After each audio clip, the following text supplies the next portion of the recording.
विगत दिनों से आप सबको मालूम है कि इस उपचुनाव में गोपालगंज और मोकामा में उपचुनाव हो रहे हैं और हमने लगातार कुछ बातों को संज्ञान में दिया था चुनाव आयोग के। हमारे पास सभी सबूत हैं गोपालगंज के उम्मीदवार के खिलाफ कि उन्होंने न केवल अपनी कंपनी में पार्टनरशिप छिपाई है बल्कि उन्होंने अपने ऊपर जो केस हुआ है उसके बारे में भी जिक्र नहीं किया। आज वहाँ के गोपालगंज के एक नागरिक दीपू कुमार सिंह जी ने आज उसके लिए हाईकोर्ट में रिट दायर किया है। मैं एसडी संजय जी से अनुरोध करूंगा कि उसके बारे में विस्तृत रूप से आप सबको बताएं।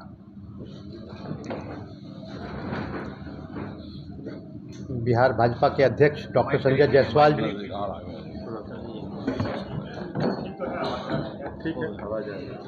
बिहार भाजपा के अध्यक्ष डॉक्टर संजय जायसवाल जी, मंच पर उपस्थित मेरे साथी राकेश जी, सिद्धार्थ शंभू जी, मीडिया प्रभारी अशोक भट्ट जी, राजू जी, ये आपको मैं जानकारी दे दूं कि गोपालगंज में होने वाले उपचुनाव में जो राजद के प्रत्याशी हैं श्री मोहन प्रसाद गुप्ता, सबसे पहली बात तो ये कि वो मोहन प्रसाद गुप्ता के रूप में उन्होंने अपना नॉमिनेशन फाइल किया है, लेकिन वो अपने नाम का इस्तेमाल मोहन प्रसाद करते हैं।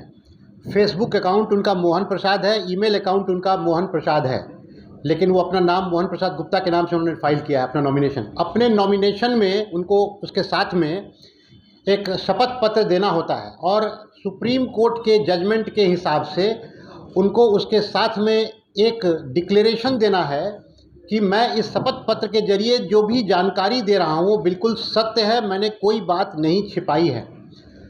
मगर उन्होंने अपने उस शपथ पत्र में ऐसी बहुत सारी महत्वपूर्ण जानकारियाँ हैं जिनको कि छिपा लिया है। सबसे पहली जानकारी तो ये है कि वो एक शराब की कंपनी में पार्टनर हैं और डायरेक्टर हैं, मगर उन्होंने न तो इसका कहीं जिक्र किया है, जो कि उसमें कॉलम है अपने संपत्ति के बारे में आपको जिक्र करना है, उस कॉलम में कहीं भी उन्होंने उसका जिक्र नहीं किया। हम लोगों ने उसका वेबसाइट पर मिनिस्ट्री ऑफ कॉरपोरेट अफेयर्स के वेबसाइट से उसको डाउनलोड किया, तब जाके हमें ये जानकारी मिली कि वो उस कंपनी के एक इंडिविजुअल पार्टनर हैं और वो हमने उस रिट याचिका में लगाया है और कोर्ट के संज्ञान में लाया है। तो ये सबसे पहला जो उन्होंने झूठ किया, छल कपट किया है अपने नॉमिनेशन पेपर में और अपने शपथ पत्र में, ये हमने कोर्ट के संज्ञान में लाया है। दूसरी बात, शराब की स्मगलिंग के मामले में अभी उनके ऊपर एक मुकदमा हुआ है गिरिडीह में, उनके ऊपर और उनकी कंपनी के ऊपर और ट्रांसपोर्टर के ऊपर, जिसमें कि काफ़ी बड़ी मात्रा में शराब गिरिडीह में पकड़ी गई थी, जिसके ऊपर मुकदमा हुआ है। लेकिन इस मुकदमा को हुए 1 महीने से ज़्यादा हो गए हैं, उस मुकदमे का कोई जिक्र उन्होंने अपने 13 अक्टूबर को जो नॉमिनेशन फाइल किया है कहीं कोई जिक्र नहीं किया है। तो हम लोगों ने जो पटना हाई कोर्ट में गोपालगंज के एक नागरिक के द्वारा रिट याचिका दाखिल की गई है, उसमें ये सारी बातें न्यायालय के संज्ञान में लाई है, क्योंकि इसके पूर्व हम लोगों ने चुनाव आयोग में जा कर के वहाँ एक विस्तृत हमने अपना कंप्लेंट फाइल किया था। चुनाव आयोग के संज्ञान में ये सारी बातें लाई थी और उसके सबूत भी हम लोगों ने चुनाव आयोग को दिए थे। बावजूद उसके आज तक चुनाव आयोग ने उस पर कोई कार्रवाई नहीं की है। इसलिए कल तक इंतजार करने के बाद हम लोगों ने आज पटना हाई कोर्ट में एक रिट याचिका दायर की है और कल उसको मैं मेंशन करने जा रहा हूं कि उस पर तुरंत सुनवाई हो, या तो कल ही हो या परसों हो उसकी सुनवाई, ताकि इस चुनाव में ऐसा कोई व्यक्ति चुना नहीं जा सके जो कि सारी बातें गलत और झूठ अपने शपथ पत्र में डालता है, जो कि सुप्रीम कोर्ट के खिलाफ है। इसलिए ऐसा बहुत ही ऐसी संभावना है कि वो प्रत्याशी जो आरजेडी के हैं उनका चुनाव बहुत जल्दी, अगर वो हो भी जाएगा तो रद्द हो जाना चाहिए। माननीय अध्यक्ष महोदय, भारतीय जनता पार्टी ने इस पूरे मामले को देखा है।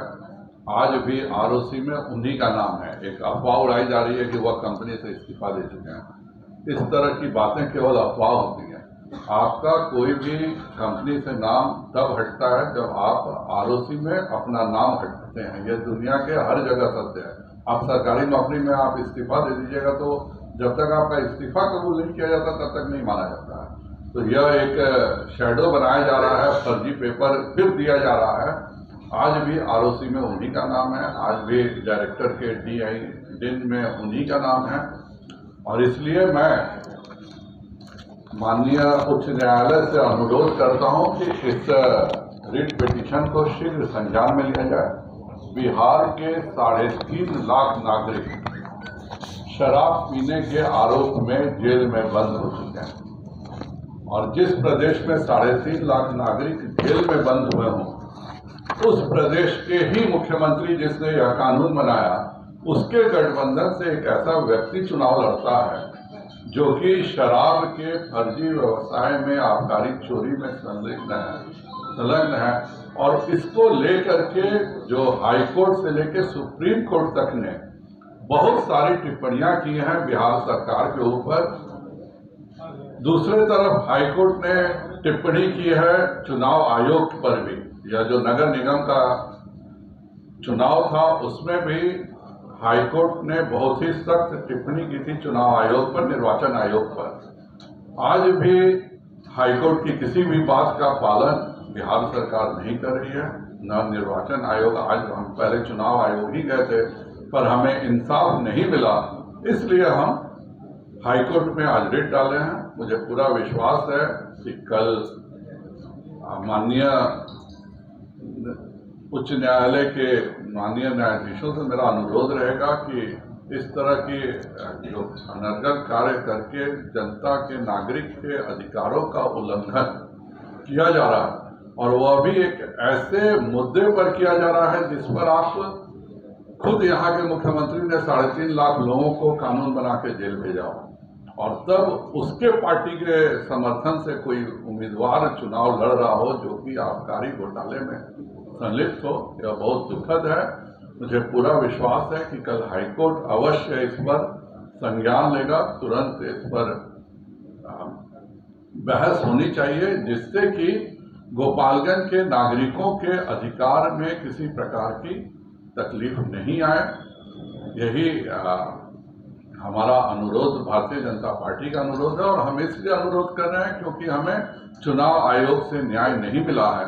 इसलिए मुझे पूरा विश्वास है कि हाईकोर्ट इस पर जरूर संज्ञान लेकर तुरंत ही इस पर बहस करा के, सारे सबूत हमारे पास उपलब्ध हैं, हम उसको हाईकोर्ट को देंगे। एक सवाल है, तारापुर में सर आपको याद होगा उपचुनाव जब हुआ था उसमें जो आपका 4 वोटर माने जाते हैं वेस्ट समाज से, उनको आरजेडी ने टिकट दिया। गोपालगंज में बिल्कुल ऐसी ही आज 5 बजे शाम को चुनाव प्रक्रिया समाप्त हो चुकी है। मैं चुनाव प्रक्रिया के बारे में एक शब्द न मेरा बोलना उचित है और न आपका पूछना उचित है। सुशील मोदी ने दावा किया है सर कि चुनाव जेडीयू और आरजेडी का विलय होने वाला, और भाजपा में यह तो सभी को मालूम है, जेडीयू और आरजेडी का विलय होने वाला है। यह कोई एक ऐसी सच्चाई है जिसको हर कोई जानता है, इसमें नई बात क्या है। खुद जब राष्ट्रीय जनता दल का सम्मेलन हुआ तो अपना चुनाव चिन्ह बदलने का, पार्टी का नाम बदलने का पावर दे दिया गया। उसके बाद अब 8 दिसंबर को जो जदयू का हो रहा है, तो चुनाव से पहले ही इन्होंने अपना नारा भी बदल दिया। अपना नारा अब उन्होंने कर दिया सामाजिक न्याय के साथ विकास, जो कि राजद का नारा रहा है। जो राजद का तो नारा भी वह उठा चुके हैं, नेता भी उठा चुके हैं, नीतीश जी आदेश भी दे चुके हैं कि सभी को, अब कल ही आप सबों के सामने सार्वजनिक रूप से उन्होंने आदेश दे दिया कि अब सभी को तेजस्वी जी के पीछे चलना है।